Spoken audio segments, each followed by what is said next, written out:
Muy buenas tardes, muy estimados alumnos.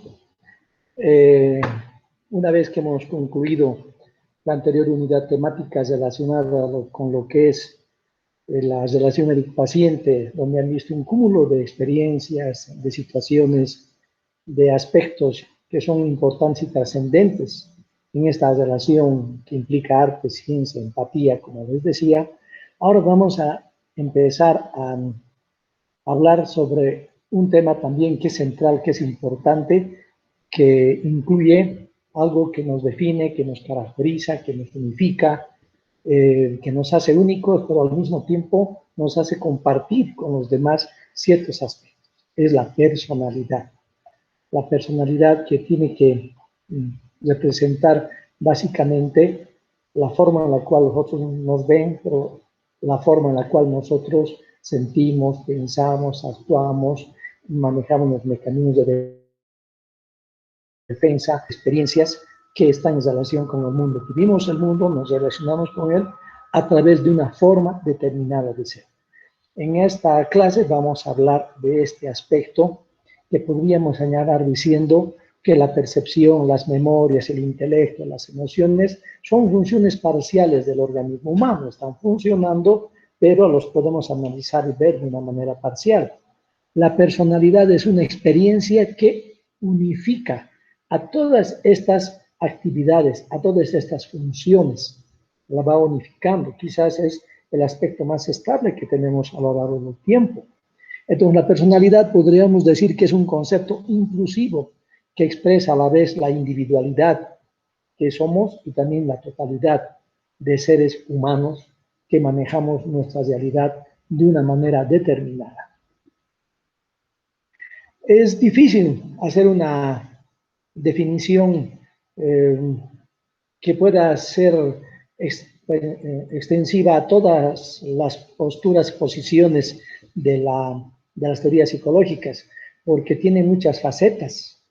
¿Y por qué? Porque puede haber elementos comunes que compartimos socialmente los sujetos, también hay rasgos individuales, se ha buscado también aspectos corporales para poder definir, aspectos intrapsíquicos y aspectos que nos hacen a nosotros en una sociedad determinada. Entonces, estas múltiples facetas hacen que la definición sea compleja porque hay muchos elementos que puedan intervenir en ella. Es como la propia experiencia humana, que está repleta de varios eventos que suceden y que se experimentan.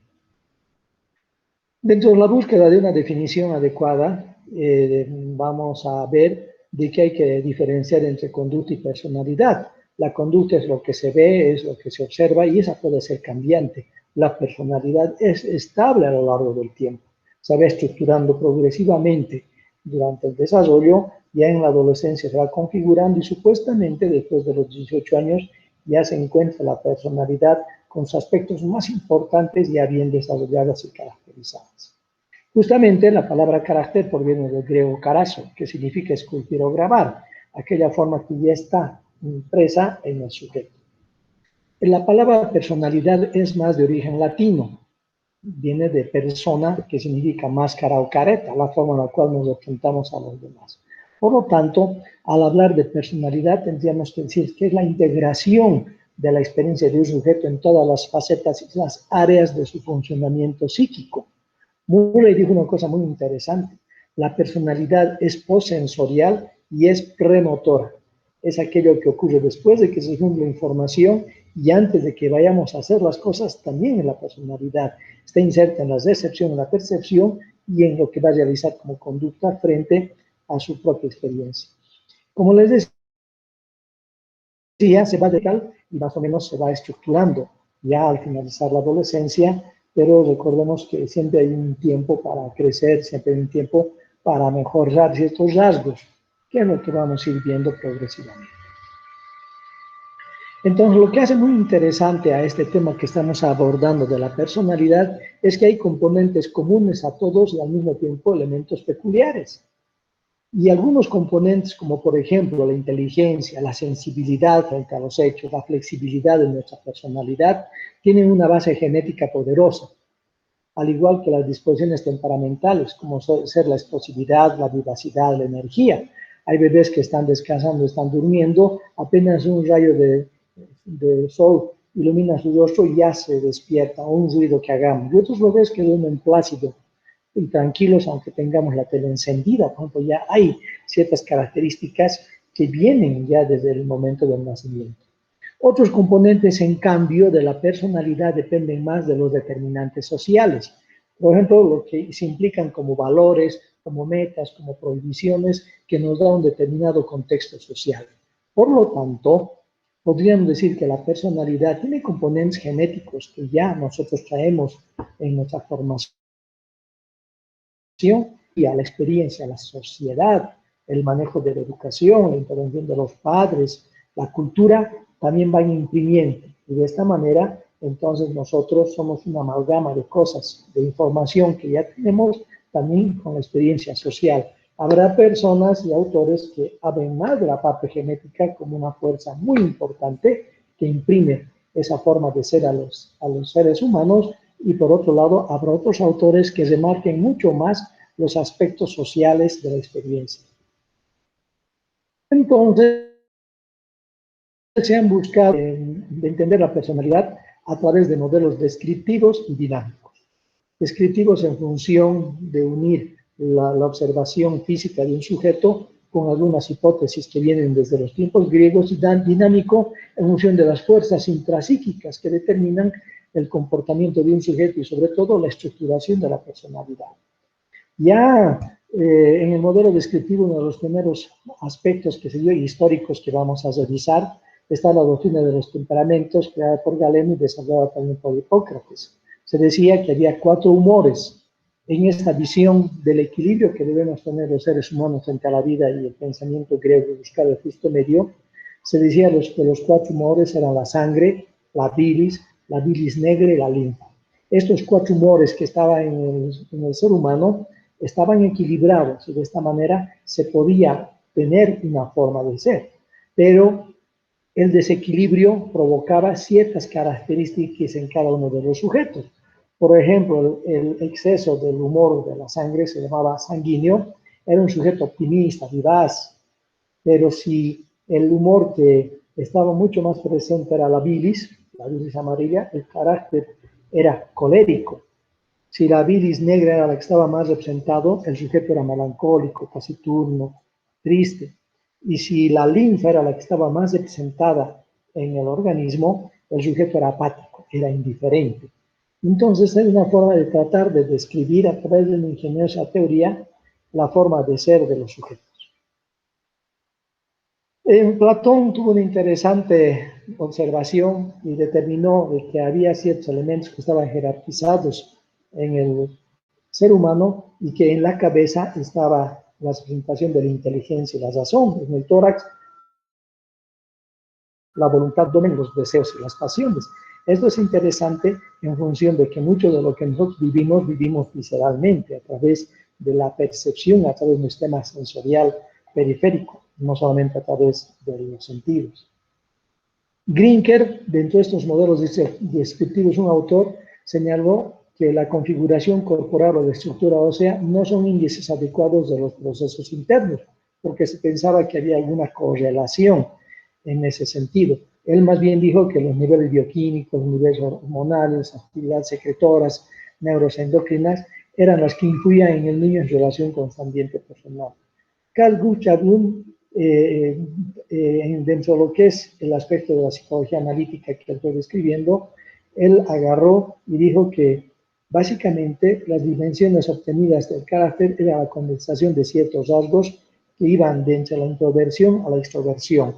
2 extremos, y la personalidad se iba configurando entre aspectos combinados en mayor o menor proporción, que es una visión también descriptiva.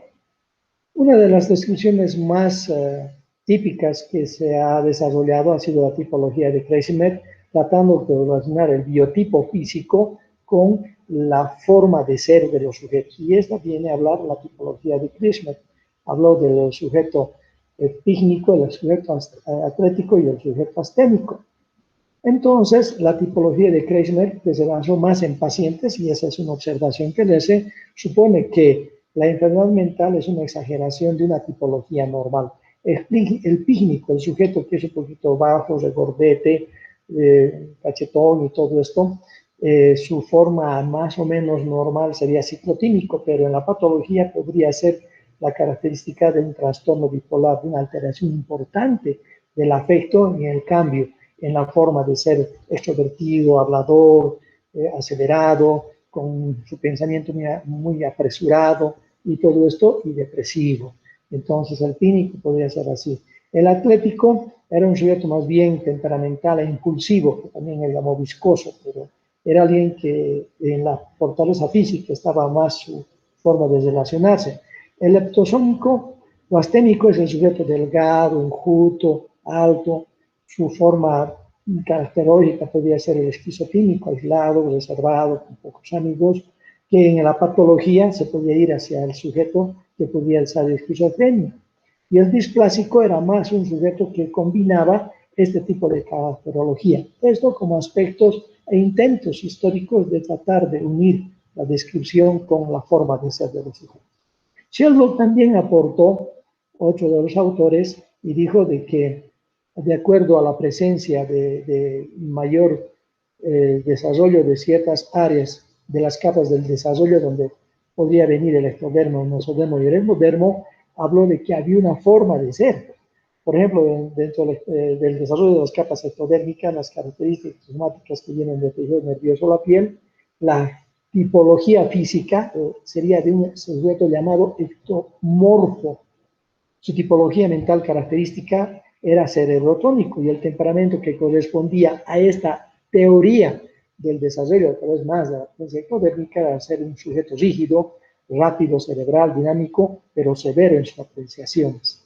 Del mesodermo venía que vienen obviamente la tipología somática sería mesomorfo, su característico moral se llamó somatotónico, y eran sujetos alegres, dinámicos, aventureros, ambiciosos. Y del sujeto que tenía mayor orientación endodérmica, con esta hipótesis, las características somáticas eran más de las vísceras digestivas, la tipología física se llamaba endomorfo, su tipología mental y su característica era viscerotónico. Y el temperamento era un temperamento de un sujeto medio apático, tranquilo, andar lento, pesado, más o menos grueso su característica física. Sheldon, obviamente, es una tipología que está bien como una referencia en ese intento de entender la situación. Entonces, los modelos descriptivos, estas tipologías responden a una necesidad de delimitar y clasificar las variedades de personalidad y postulan que en las personas hay relaciones entre las esferas morfológicas, fisiológicas y psicológicas. Este es un intento de modelos para clasificar, pero no describen la individualidad. Para eso entonces necesitamos pensar a otro tipo de aproximación, pero también aquí habría que hacer la interpretación de otro neurólogo, Jackson, un neurólogo que él dice que la última adquisición, que es el telencéfalo, formada por toda la corteza, y el diencéfalo, que es la vida visceral, diremos así, la última adquisición, que es la corteza, es la que debe tener la forma de la razón, de la voluntad, de la conciencia, para poder manejar el mundo que está por debajo de la corteza del telencéfalo, que sería el diencéfalo, formado prácticamente por lo que estructuramos como el sistema límbico, el lugar de las emociones. Ahora bien, mientras nosotros tengamos un mayor desarrollo, supuestamente debemos manejar mejor nuestros impulsos y nuestras áreas viscerales en este mundo emocional. Esto es interesante porque postula la idea de que hay un proceso progresivo de desarrollo y de corticalización del cerebro, de evolución. Y este proceso evolutivo se puede ver en las adquisiciones que nos desarrollamos a lo largo del tiempo, como ser la capacidad de la comunicación, el lenguaje, el desarrollo de todo esto que nos permite este proceso de corticalización. Y por lo tanto, el telencéfalo, la corteza, permite manejar al sistema emocional. Eso tiene una importante trascendencia porque se puede ver en algunos ejemplos la posibilidad de estas adquisiciones que hemos ido teniendo. Hay un ejemplo muy interesante en un libro de psiquiatría y también referido en algunos textos de neurociencias donde a uno le presentan una imagen en un solo plano, dos rectángulos. Los rectángulos están colocados, uno está oblicuo y uno está en una posición transversal. Y se le dice a uno que vea cuál de los dos es más grande que el otro, cuál de los dos rectángulos. Y uno en la primera visión se da cuenta que son de la misma proporción, porque son imágenes unidimensionales. Volcando la página, uno observa, en vez de dos rectángulos, lo que ve son dos mesas que tienen dos dimensiones y están también colocadas en una forma, y a uno le piden que vea cuál es más grande que el otro. Y rápidamente uno agarra y ve una imagen que es más grande que la otra. La mide y con sorpresa descubre que las dos son del mismo tamaño. Entonces, una imagen de una sola dimensión, una figura plana, podemos darnos cuenta nosotros del tamaño, pero en una imagen que ya tiene dos dimensiones, que ya tiene cierta profundidad y todo eso, fallamos. ¿Y por qué? Porque según la teoría de la evolucionista, nosotros al principio no utilizábamos la visión binocular, veíamos en un solo plano, porque andábamos más inclinados, más mirando el piso y no teniendo la visión por la postura. No estábamos todavía en una postura erecta, entonces nuestra experiencia en la visión en un solo plano es mucho mayor por los años que se ha ido en la evolución manejando una posición cuadrúpeda.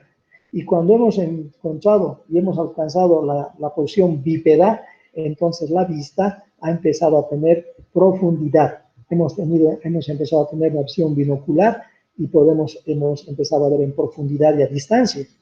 En ese momento entonces se ha ido desarrollando esta gran adquisición del desarrollo del proceso evolutivo de la visión binocular. Entonces no tenemos tanta experiencia en los años de evolución frente a la visión en dos o tres dimensiones frente a la dimensión en un solo plano. Entonces, obviamente, la adquisición de la corteza es una forma de controlar los impulsos y poder manejar este tipo de actividad cerebral. Como dijimos que los modelos estructurales descriptivos eran una forma de acercarnos, hay modelos dinámicos. Y estos modelos dinámicos son muy útiles para tratar de entender la formación de la personalidad.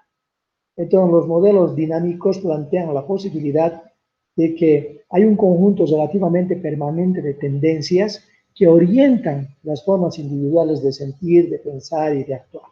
En este modelo dinámico tenemos que ir recurriendo a ciertas definiciones para poder entender. Estas fuerzas que operan estas tendencias para que nosotros tengamos ciertas maneras de actuar son los instintos, las necesidades y las pulsiones. Muchos de estos aportes del pensamiento psicoanalítico. Los instintos están definidos como mecanismos neurales que están organizados y son sensibles a ciertos estímulos que despiertan una conducta determinada. Entonces, si hay un instinto, por ejemplo, para la alimentación en alguna especie inferior, todo se armará cuando surge el hambre y todo el aparato estará destinado a la caza, por ejemplo. Es un instinto. Mientras mayor es el desarrollo y la evolución, los instintos cada vez son menos presentes en la actividad.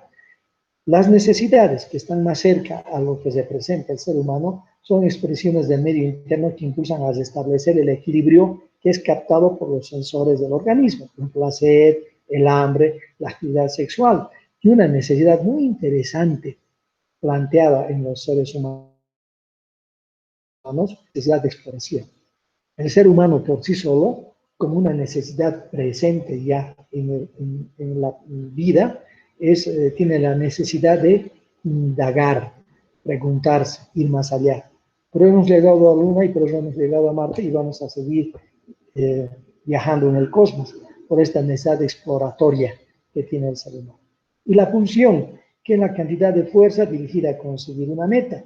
Mientras hay una mayor necesidad, hay una mayor pulsión. Y esta pulsión entonces va a ser la fuerza para buscar lo que necesitamos para paliar esa necesidad. Es como la situación del hambre.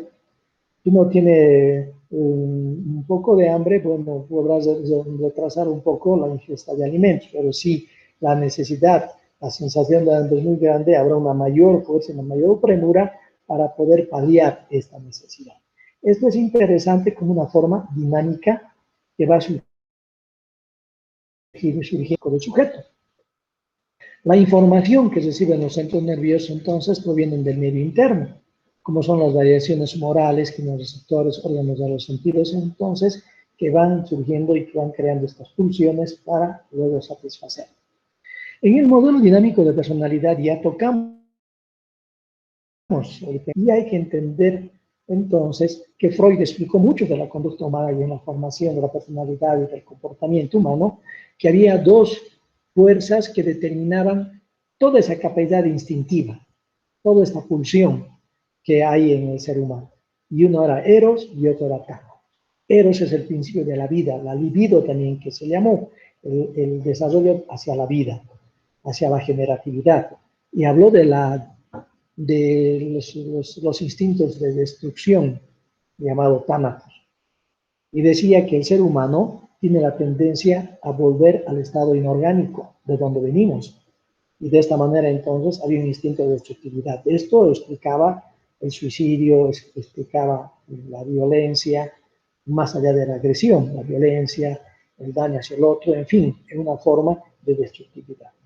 En cambio, otro autor, Adler, explicó que mucho de lo que mueve a las personas de esta forma dinámica era el anhelo de superioridad, el anhelo de querer tener mayor autoafirmación frente a los otros.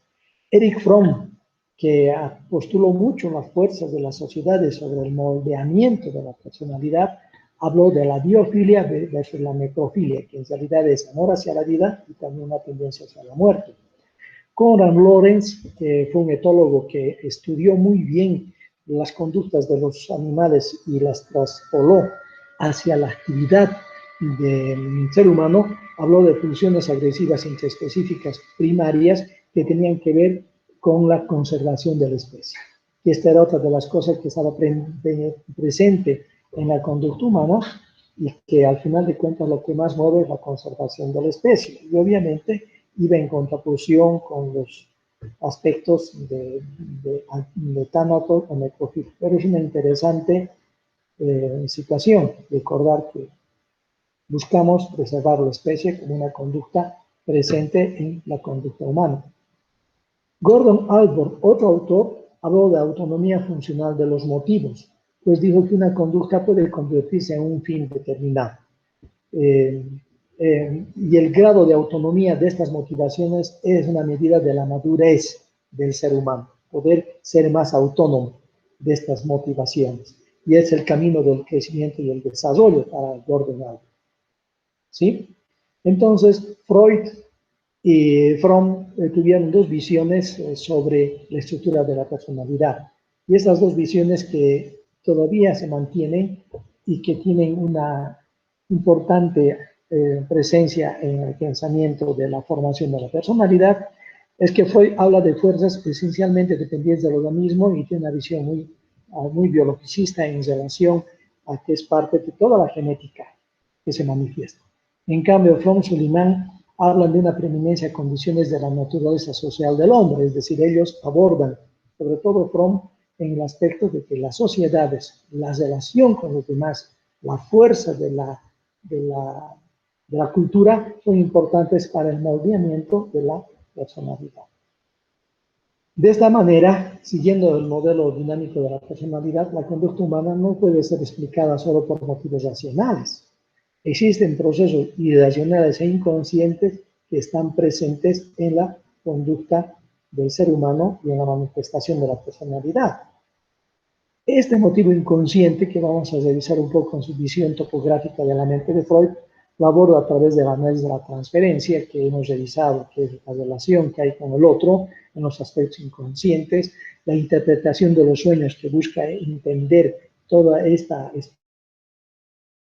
experiencia que hay en la mente del ser humano, las asociaciones libres, que es cuando uno habla y va relacionando de una manera aleatoria las cosas y dando mucha información, los actos fallidos, las cosas que uno se equivoca al decir, al hacer, al hablar y todos los mecanismos de defensa, todo esto está siendo también interpretado como elementos que están presentes en la personalidad. Entonces, la personalidad tiene un componente también que es inconsciente.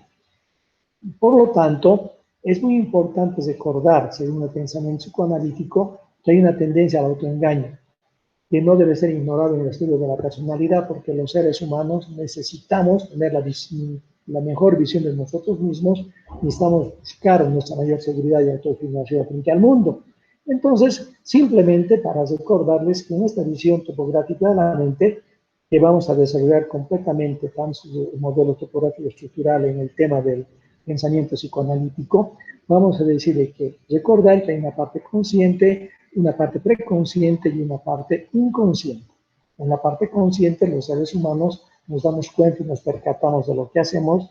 La parte preconsciente es el material que podemos recordar con cierta facilidad a través de la memoria, y la parte inconsciente, que es el reservorio de todos nuestros impulsos, pulsiones, tendencias, deseos, fantasías, que están por debajo de la conciencia y que están siendo preservados a través de la represión, sobre todo los mecanismos de defensa.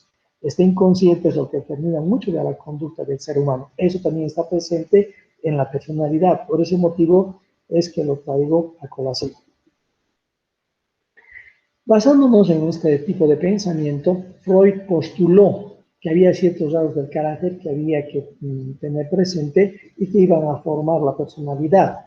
Abraham, uno de los principales discípulos, desarrolló más estas ideas y dijo lo siguiente: esa libido, esa energía llamada eros hacia la vida, esa libido, esa carga libidinal, se desplazaba a lo largo del organismo y según la edad del desarrollo, desde el primer año de vida, por ejemplo, se fusionaba más, se dirigía más y se estacionaba, diremos así, en la boca, y llamó el carácter oral. Después del segundo o tercer año, llamó el carácter anal a la ubicación de la libido en otra zona del organismo, y finalmente el carácter genital después de los 4 o 5 años, que se estructuraba ya en la resolución del complejo de Edipo. Esa libido, entonces, si se fijaba en ciertas etapas del desarrollo, por ejemplo, en el primer año de vida el carácter oral, en el segundo o tercer año de vida en el carácter anal, o después de 4 o 5 años en el carácter genital, estas fijaciones de tensiones o estimulaciones daban ciertos tipos de rasgos de ser del sujeto. Si en la época del primer año de vida era muy reforzada el carácter anal, la succión y todo este tipo de protección frente al bebé, entonces los sujetos podían ser optimistas, confiados y tendían a la receptividad y a la pasividad. Era como que era más reforzada la libido en su carácter y en su estadio oral en el primer año. Pero también podía fijarse de una manera inadecuada en este primer año de vida y de los conflictivos entre la hostilidad y la cordialidad. Y de esta manera, entonces, era una forma de manifestación de la libido fijada en el carácter oral. El carácter anal, que ya viene en el segundo año, tercer año de vida, en el cual empieza a haber una interesante acción entre la conducta de los padres, la educación, la forma de manejar las excretas y todo eso, la fijación sobre este tipo de carácter de la libido en el segundo o tercer año de vida, llamado carácter anal, el manejo de las excretas y todo eso, entonces podía manifestarse, si esto era muy estimulado y era algo que se fijaba a través de la educación de los padres, como orden exagerado, escrupulosidad, pero también terquedad, limpieza exagerada, meticulosidad. Esta era una forma de expresión cuando la libido, según la teoría psicoanalítica, se fijaba en el carácter anal. En la parte negativa podía ser un sujeto avaro, cruel, malicioso, celoso, en fin. Pero si esta libido iba desplazándose del organismo y tenía una forma más adecuada de resolución de cada etapa, llegaba al carácter genital. Entre los 4 o 5 años de edad se manifiesta el complejo de Edipo, que es la fijación libidinal hacia uno de los progenitores de género contrario, como del niño hacia la madre. Aquí una atracción libidinal que llamaba Freud, y ahí se manejaba el complejo de Edipo. Esta tendencia libidinal hacia la madre tenía que desplazarse a otros objetos a través de la resolución del complejo de Edipo, que era la presencia del padre, que entonces marcaba límites, y de esa manera entonces ese carácter genital tenía que ir hacia otra persona, tenía que desplazarse hacia una persona fuera del núcleo familiar y empezaba a entonces relacionarse con otra persona y se desplazaba toda la libido hacia afuera del núcleo familiar y entonces había sentimientos afectuosos y cordiales hacia alguien diferente de los padres. Entonces el carácter genital para Freud es una forma madura de la representación del desarrollo psicosexual y de esta manera entonces empezaba a dar el carácter genital con la capacidad de relacionarse con el otro de una forma creativa, generando entonces afecto, amor y todo eso. Entonces era una forma madura de desarrollar el carácter genital. Entonces esta hipótesis fue manejada por Freud y tiene ciertas bases sobre el desarrollo psicosexual del ser humano. Erich Fromm, quien nació en 1900, falleció en 1980, fue un aporte muy interesante del pensamiento psicoanalítico que se separó del pensamiento psicoanalítico de Freud y él tuvo una mayor acercamiento hacia las capacidades, diremos, de la sociedad para moldear el carácter, la personalidad. Entonces, él dijo que el carácter, que también puede llamarse personalidad de acuerdo al término más europeo que puede ser más americano, es la forma específica en que la energía humana es modelada en la adaptación dinámica de las necesidades humanas al modo peculiar de existencia de una sociedad determinada. Él dijo básicamente que cada sociedad tiene que imprimir en cada uno de los sujetos una cierta manera de ser para que se adapte a una sociedad determinada. Y eso es inteligente porque nosotros los valores que tenemos, la forma en que encaramos la vida, los esfuerzos que hacemos para obtener lo que queremos obtener, consideramos ética y socialmente correcto. Y de esta manera es que actuamos y nos relacionamos. Entonces, él mencionó que hay una vinculación con el mundo. Y dijo, por ejemplo, que hay una forma receptiva que tendría relación con la forma del desarrollo libidinal oral de Freud, una forma atesoradora con las cosas, los objetos, que tendría una relación con la caracterología anal de Freud, y una forma productiva que tendría una relación con el carácter genital, o la libido focalizada hacia el desarrollo genital, resolviendo todo ese complejo de Edipo que plantea Sigmund Freud y que lo vamos a desarrollar ampliamente en el tema de psicoanálisis. Entonces, acá tendremos que ver que hay una forma vinculativa con el mundo y la formación del carácter y la personalidad a través de esta forma de aporte social. Entonces, la caracterología de Erich Fromm para las bases de la personalidad, él dijo que hay una adaptación dinámica y una adaptación estática. Una adaptación dinámica cuando nosotros tenemos que enfrentar eventos problemáticos, difíciles, que exigen un gran esfuerzo. Por ejemplo, el fallecimiento de los padres en la temprana edad, eventos que hacen entonces que haya una edad adaptativa que exige un esfuerzo. Y una adaptación estática que es parte de la educación que tenemos que hacer, como la educación escolar, como la educación de los padres en ciertas cosas que automáticamente nosotros vamos realizándolo. Se llama estática porque no requiere un esfuerzo mayor dentro de lo que es la estructura del carácter de la personalidad. Entonces, la constitución biológica y el ambiente social da por resultado el carácter. El carácter, que es el sustituto del avance instintivo del animal, más bien la forma de relacionarnos y cosas. Por lo tanto, la formación del carácter en los términos, diríamos así, más europeos frente a lo que llamamos personalidad, se explica a través de Fromm por 5 procesos de asimilación y de socialización. Es interesante esto porque él dice que indefectiblemente vamos a ser forjados por la interacción social. Y no puede existir un hombre solo, no puede ser un ser humano que no esté vinculado con los demás. La existencia de la soledad del ser humano no es posible. Tenemos que vincularnos, tenemos que socializar y eso va formando lo que va a ser posteriormente la personalidad. Entonces habló de 5 procesos de asimilación y 5 procesos de socialización que nos va a dar posteriormente la personalidad. En los procesos de asimilación, él dijo que estos procesos de asimilación frente a la orientación a través de la interacción con la sociedad son los procesos de asimilación receptiva, explotadora, acumuladora, mercantilista y productiva. Pero también dijo que no solamente vamos a asimilar este tipo de fuerzas de la sociedad, también vamos a socializar y vamos a vincularnos. ¿Y cómo son los procesos de socialización? Él denominó masoquismo, sadismo, destructividad, conformación de autómata o automática. Entonces, vamos a hablar de los procesos de asimilación y de socialización, según Fromm, Erich Fromm. En los procesos de asimilación, primero habló del carácter receptivo. ¿Cuál es la forma en la cual vamos haciendo nosotros este tipo de carácter y este tipo de procedimiento de personalidad que va a estructurar la manera de ser? Son personas que dependen pasivamente de otras personas y tratan de que todo venga de una fuente exterior. Son confiados, esperan que todo llegue como por una fuerza sobrenatural y hacen el mínimo esfuerzo por conseguir las cosas. Por ejemplo, amor significa ser amado. Es un carácter receptivo dentro del proceso de asimilación. El carácter explotador es diferente.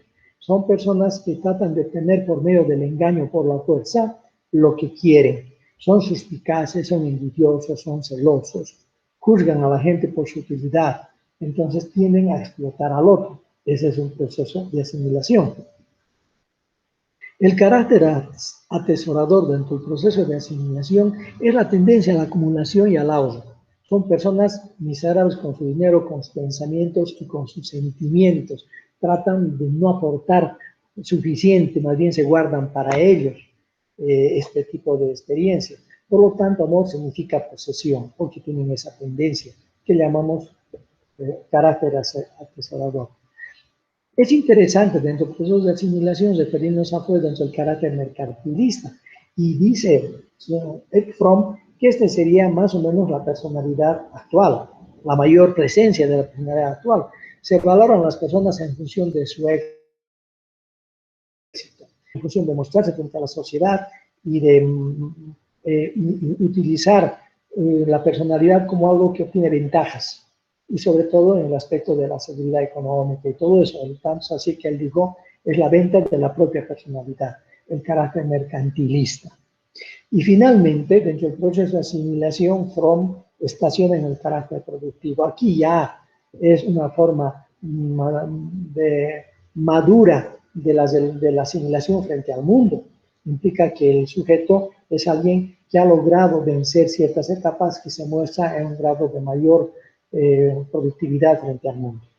Entonces es una presencia de madurez, el carácter productivo dentro del proceso de asimilación. Es un proceso llegando a esta forma de productividad. En cambio, los procesos de socialización de Erich Fromm son las orientaciones caracterológicas resultados de la vinculación de los demás, porque ya saben que no existe un sujeto que esté apartado del mundo y que pueda vivir en soledad. Eso es dramático para el ser humano. El ser humano va a vivir vinculado a los demás. ¿Y cómo se puede vincular? Primero por tendencias masoquistas. Entonces, Fromm indica que se manifiesta por impulsos a sentirse insignificante e inferior y por lo tanto tiene que dominar al otro, tiene que explotar al otro. Las tendencias masoquistas tratan básicamente de vivirse aceptando la explotación del otro.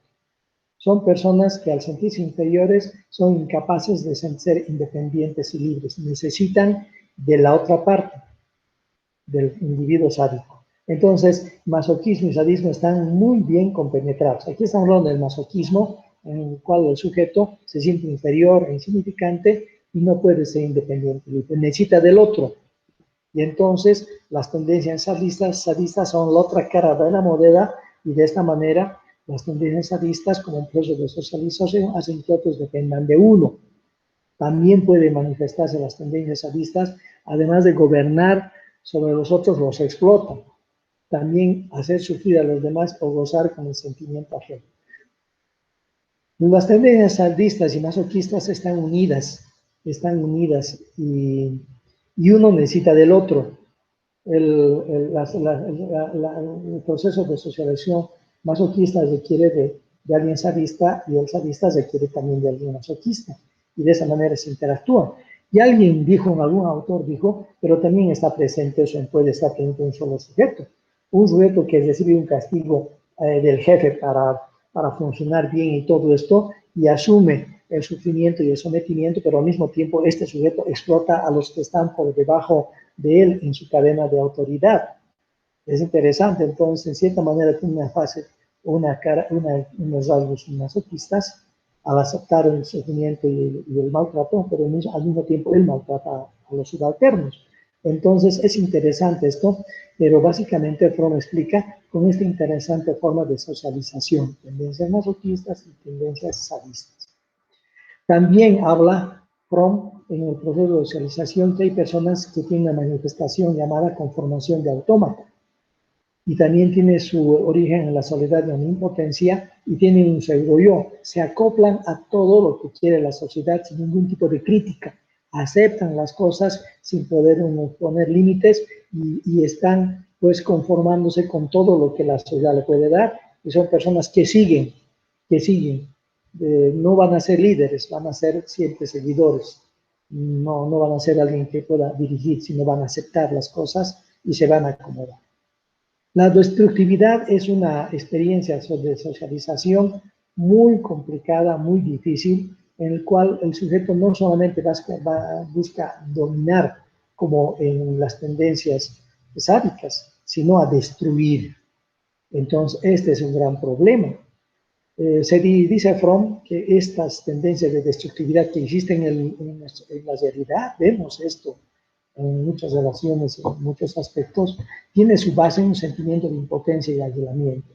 Curiosamente, el sujeto que busca destruir al otro es alguien que tiene tantos sentimientos de impotencia y aislamiento que se siente tan poquita cosa que tiene que destruir con una forma de trascendencia. Y que no puede trascender a través de la buena voluntad, no puede trascender a través del amor, no puede trascender a través de la generatividad. Es un sujeto tan disminuido que va a trascender a través de la destrucción.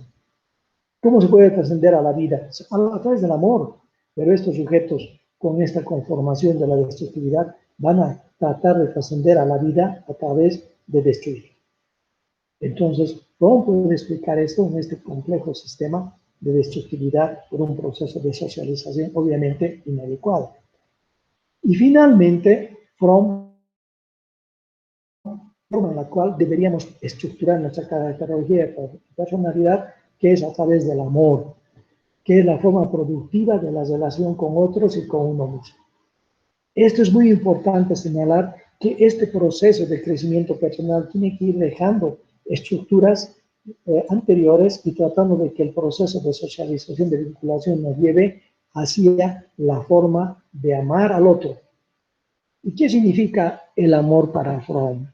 Para Fromm el amor es responsabilidad, es cuidado, es respeto y conocimiento. Eso es muy importante expresar como una forma de decir que es el amor para Fromm. El amor también significa el deseo que la otra persona crezca y se desarrolle, que sea capaz de alcanzar todas sus capacidades, todas sus potencialidades. Y quien ama tiene que tratar de que el otro llegue a esta situación. Ese es el amor, no es el juzgamiento, no es el control, no es la relación sádica con el otro o una relación masoquista. No, el amor es todo esto que significa responsabilidad, cuidado, respeto, crecimiento, el deseo que el otro desarrolle sus potencialidades. Eso es muy importante. Y también agrega algo más Fromm. Dice que el amor es la experiencia de intimidad de dos personas conservando la integridad de cada uno, el respeto por el otro también. El amor no es que los dos se confundan en uno solo y se pierdan sus individualidades. Para Fromm es mantener las individuales, mantener la integridad de cada uno. Y de esta forma se llega a un proceso adecuado de desarrollo de la personalidad. De manera tal que a través de estas hipótesis que van surgiendo, tanto descriptivas como dinámicas y todo esto, van surgiendo las bases para hablar luego de lo que van a ser las personalidades actuales dentro de lo que son los rasgos. Una personalidad sana es una personalidad que ha llegado a la productividad, ha llegado hacia el amor, a la capacidad de hacia los demás y mantiene ciertos rasgos, como un cuadro que tiene muchos pigmentos y tiene unas estructuras de diversa naturaleza. Habrá algo como un rasgo habrá algo de suspicacia en una persona, podría ser paranoide, habrá algo de una tendencia a la soledad esquizoide, más bien será demostrativo, tendrá sentimientos de autoafirmación, sentirá muy importante, narcisista, histriónico en el sentido de mostrarse ante los demás con dramatismo, obsesiva, que quiere el orden, la pulcritud, la meticulosidad, dependiente, que le es difícil no depender de alguien, o también esta parte oscura de algunos sujetos que es la antisocial. Entonces, la personalidad que se va a estructurar posteriormente, que vamos a desarrollar en clases posteriores sobre los trastornos de personalidad, una personalidad sana es un cuadro equilibrado de muchas fuerzas que uno tiene, pero tendientes hacia la construcción, hacia la producción, hacia el amor, hacia los demás. Muy bien, quiero decirles que hemos desarrollado un sistema complejo de hablar de la personalidad, pero hemos dado todas las pautas para tratar de entender las bases históricas de la estructuración de la personalidad y los aportes actuales sobre el pensamiento de Fromm y el pensamiento de Fromm. Aquí vamos a concluir esta clase. Quiero pedirles que se cuiden a los seres queridos, estén pendientes de que el siguiente jueves vamos a seguir desarrollando otra de las clases que van a estructurar los pilares de nuestra experiencia en el desarrollo de la materia. Han sido muy amables, gracias por vuestra atención y estaremos entonces conversando el siguiente jueves. Hasta luego, muy buenas tardes.